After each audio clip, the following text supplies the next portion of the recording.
করতে গোটা গ্রাম জানে, কথা কয় না, ঠিক না বে ঠিক? এ যুবক ভাইরা যারা এখনো ঘুরে বেড়াচ্ছ ভাই, আর কতদিন ঘুরবা এভাবে বলো? ইসলামের ছায়া তলে আসো, আল্লাহ তোমার কপাল খুলে দেবে। হযরতে ওমর ইসলামের দিকে এসেছে, আল্লাহ তার জন্য জান্নাতের দরজা খুলে দিয়েছে। খালিদ বিন ওয়ালিদ রাদিয়াল্লাহু তাআলা আনহু উহুদ যুদ্ধের দিন খালিদ বিন ওয়ালিদ ইসলামের পরাজয়ের জন্য সবচেয়ে অগ্রণী ভূমিকা পালন করেছিল, কিন্তু বিশ্ব নবীর কাছে মাথাটা নত করে দিয়েছিল। কিরে, এত বারবার করে নবীকে মারার চেষ্টা করার পরেও কিচ্ছু দিয়ে দমানো যায় না। কোন শক্তিতে বলিয়ান হয়ে মোহাম্মদ নিজের শক্তি নিয়ে, অল্প সংখ্যক সৈন্য নিয়ে কিভাবে ময়দানের মধ্যে থাকে? খালিদ বিন ওয়ালিদ চিন্তা করতে করতে মাথাটা নত করে সিজদা দিয়ে বিশ্ব নবীর কাছে তরবারি জমা দিয়ে বলেন, রাসূলুল্লাহ, এতদিন কুফফার শক্তির সাথে তরবারি নিয়ে যুদ্ধ করেছি, ওগো নবী, আপনার কদম মোবারকে এই যে তরবারি জমা দিয়ে দিলাম, আমাকে ইসলামের জন্য কতল করে দেন। এ যুবক, তোমরা যখন আগাবা তখনই তো ইসলামের পতাকা পতপত করে উড়বে। যখন বাংলার জমিনের ছাত্র জনতা দেখেছে বাতিল পালাতে বাধ্য হয়েছে, কথা জোরে বলেন ঠিক না বে ঠিক? ও ভাই, আমরা তো দোয়া করতাম, আল্লাহ পদত্যাগ দাও। কথা বলেন না কেন?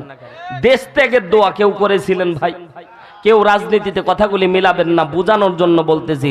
আমরা পদত্যাগের জন্য দোয়া করতাম, কিন্তু আল্লাহ তাআলা কোরআনের মধ্যে বলছে, ইন্নাল্লাহা লা ইয়াজলিমু মিসকালা যাররা, আমি আল্লাহ বিন্দু পরিমাণে নিজের উপরকে জুলুমকে হারাম করে দিয়েছি।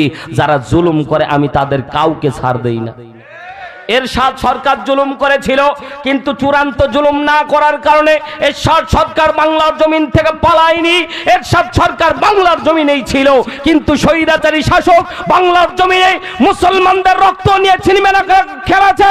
আল্লামা সাঈদীকে তারা সুকৌশলে মেরেছে, বাংলার সূর্য সন্তানগুলিকে তারা জেলখানায় মেরেছে, আয়না ঘরের মধ্যে অসংখ্য ভাই সন্তানগুলিকে তারা গুম করেছে।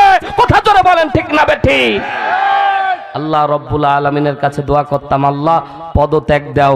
আল্লাহ তাআলা বলছে, বোকার দলেরা, পদত্যাগের দোয়া করলে হয়? আমি তো তোদের জন্য দেশ ত্যাগ কবুল করেছি। কথা বলেন না? দেখেন কোনটা কথা কয় না, মনে করবেন ওই দলের লোক বসে আছে। কথা জোরে বলেন ঠিক না বে ঠিক? আমরা তো পদত্যাগের দোয়া করতাম, আল্লাহ বলে, বোকার দলেরা, তোরা পদত্যাগের দোয়া করলে হয়? এত ছোট, কারণ সে যে কত জুলুম নির্যাতন করেছে দুনিয়ার কেউ না দেখলেও আমি আল্লাহ তো দেখেছি। নিরপরাধ অনেক মানুষ গত বছর ভাই এখানে বসে আছেন, যদি মিথ্যা হয় কাউন্টার দিবেন। অনেকে এখানে বসে আছেন মিথ্যা মামলায় গত বছর এই ঠান্ডার দিনে বাড়িতে থাকতে পারেন না, ঠিক না বে ঠিক বলেন? নিরপরাধ মানুষগুলি